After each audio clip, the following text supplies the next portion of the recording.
It's a fragment of Beskar alloy. Are you saying that Moff Gideon was taken by Mandalorians?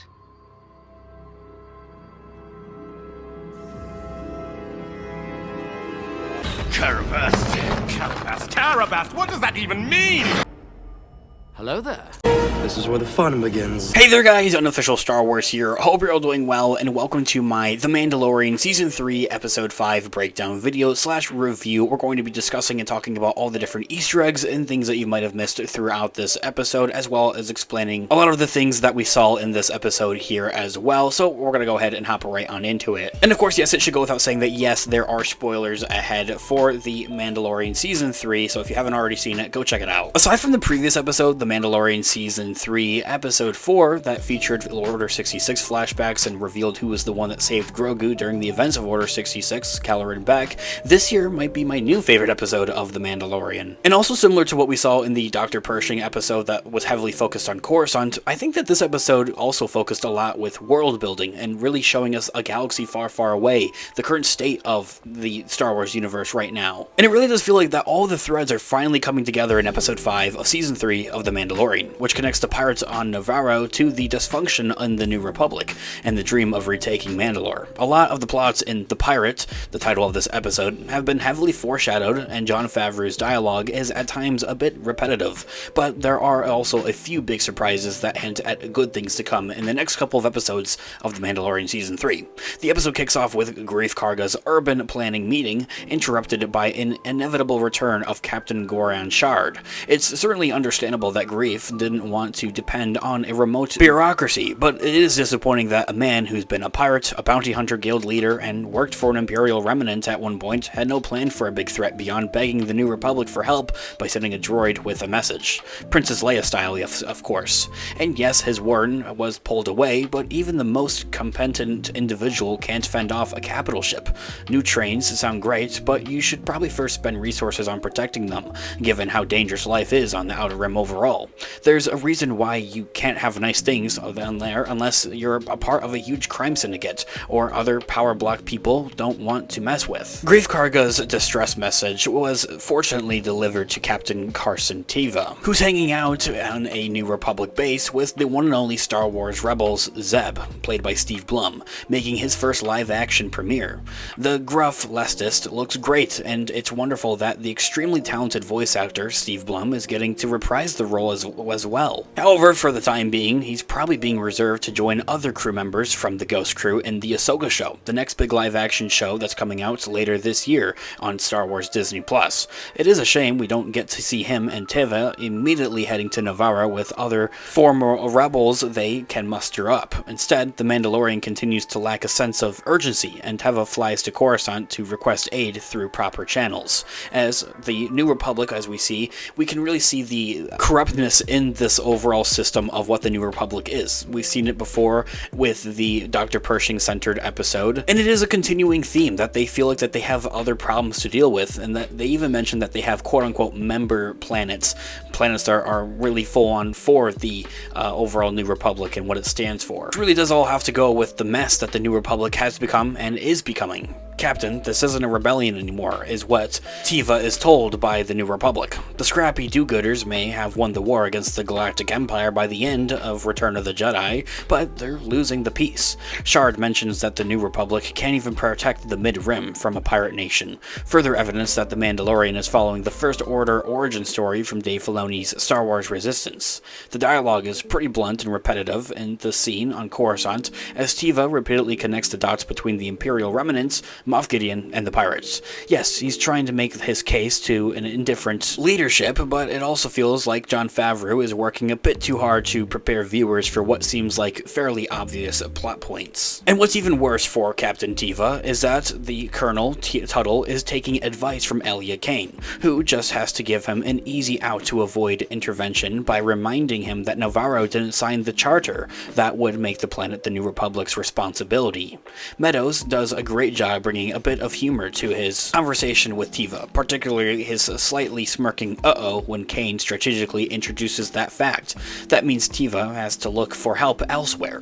Pelimoto, of course, had presented R5's experience in the rebellion as a selling point to Din Djarin, but apparently it's also a bit of a liability, as the droid was willing to give up his current whereabouts to no matter how secret they were supposed to be.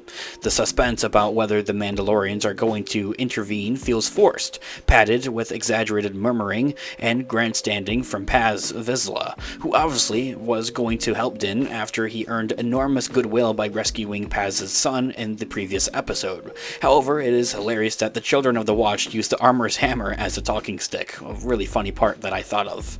As a big threat as these pirates are meant to be, it's hard to take them seriously when Shard looks like the Swamp Thing, and the crew's carelessly on Navarro seems cut straight out of Pirates of the Caribbean, but nonetheless they are pirates. And even then it was honestly really sad, in my thoughts and opinions, of seeing Navarro in such a state, especially after seeing it build up after these last 3 seasons at this point, and for it to be stripped and torn down. Now in the next couple of seasons, maybe episodes, we'll see it have to be rebuilt. But personally, my only complaint about the whole pirates versus the Mandalorians and the rest of Navarro is it feels like that this scene should have been maybe a little bit more tragic, but it was filled with a lot of laughs and different humorous points here and there. As I had mentioned, I was fairly sad about the downfall of Navarro, especially after seeing it being built up and becoming something so glorious these last couple of seasons. I had also mentioned in our reaction video here on the channel that the way that a new rumor had suggested that these pirates would actually be appearing in the Star Wars Skeleton Crew Disney Plus show coming out either very late this year or very early next year.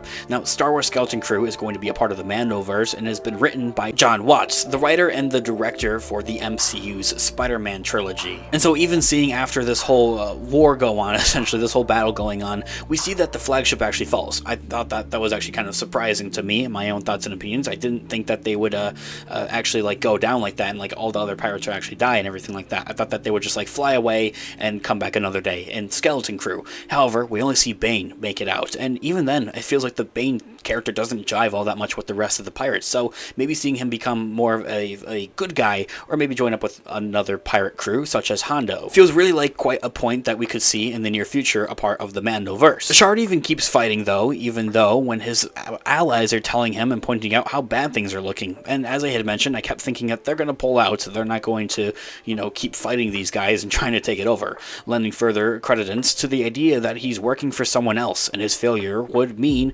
met with a much worse fate than being blown up and his death. It's a pretty funny touch that he steers the ship using a console that resembles a pirate ship's helm. While most of the fight is lacking in drama, the fall of his ship is beautifully animated and looks quite great. And I also have to say that I love the whole ground fight with all the other Mandalorians and taking out all these pirates, just clearing it out. In my reaction video I had mentioned that it reminds me a lot of like Call of Duty in a way. I'd also like to quickly mention that this episode with its music was no exception compared to any other Mandalorian episodes. It was beautifully done by Joseph Shirley instead of Ludwig Göransson, who's done the previous scores of The Mandalorian. Anyway, outside of all of the different fighting and the music and everything like that, this is a victory lap for the Mandalorians, with even the armor getting a show off using her smithering tools as weapons, as we saw in the trailer. It also represents the final piece falling into place for Bo-Katan to truly earn the allegiance of the Children of the Watch, as if she hadn't done so before.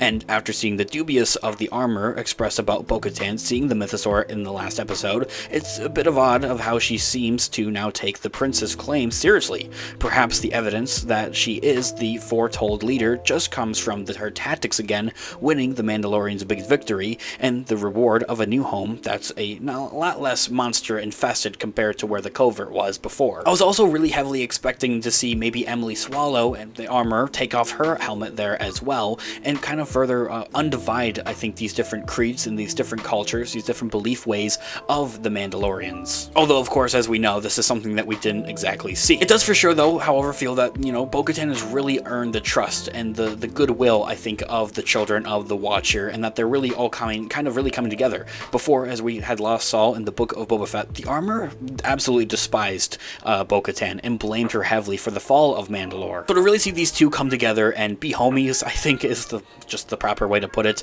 and to see that they are going to work together and that the armor really believes in Bo-Katan being like the next leader, the next Mandalore, to be the proper owner of the Darksaber and everything like that, and to be the one to ride the mythosaur, and also believes that seeing the mythosaur dawns a new age for for the Mandalorians is going to be really fascinating to see. And then we also lastly learned that the armor wants to send Bo-Katan off to not only find the Mythosaur, kind of in a secret way, I think, at that, but also to find other Mandalorians to bring them back to the covert. I heavily believe and hope that Bo-Katan will actually meet up with Boba Fett. However, only time will tell. But Bo-Katan's quest to reunite the Mandalorians is going to be run into quite a big snag given the reveal at the end of this episode about what happens to Moff Gideon. It's finally been explained, and this is something that I'd like to go and dive deeper on into in a separate future video here with different theories and everything like that of what I believe that this could mean for the future episodes of The Mandalorian. But we do know that Moff Gideon has been taken by Mandalorians who want him to answer for the Great Purge of Mandalore, or by those who would follow him because he wielded the Darksaber at one point. Presumably his defeat would undermine his claim to Relic, but the significant Imperial remnant presence around Mandalore could indicate that Gideon's forces and a group of Mandalorians are now working in concert and have their own goals for the planet, wanting Mandalore for themselves. I also believe that these Mandalorians would be working for the Empire, as this is something that we've seen previously before in Star Wars Rebels, the animated show of where we see Gar Saxon's Mandalorians, or just Imperial Mandalorians, working for and with the Empire. I am very heavy on the fact that also I think that we will see Moff Gideon taking on some Mandalorian armor, a new helmet and new Beskar armor even at that, and could even be treated as such of a leader to these Mandalorians, as I had mentioned, because he had previously had the Darksaber. However, only time will tell, and as I had mentioned, this is something I'd like to discuss and really fully explain in a separate future video here on the channel. Of course, this was such an amazing episode. As I had mentioned at the beginning of this video, this has to be probably my new favorite episode of The Mandalorian compared to the previous one of where we had those Order 66 flashbacks with Keller and Beck, revealing the big question of who was the one that had rescued Grogu during the events of Order 66. I loved the Zeb in this episode. He looked amazing, and I love the explanation of what happened with Moff Gideon, that he's finally confirmed to have escaped the hold of the New Republic, and also all the action in between the pirates and the Mandalorians. I love it all. What did you love and think about this episode of The Mandalorian? I would love to hear all of your thoughts and opinions in the comment section down below. Of course, this has been Unofficial Star Wars. Thank you so much for watching today's video. I'll catch you guys on the next one. Have a great one, guys. May the Force be with you as always. Peace out.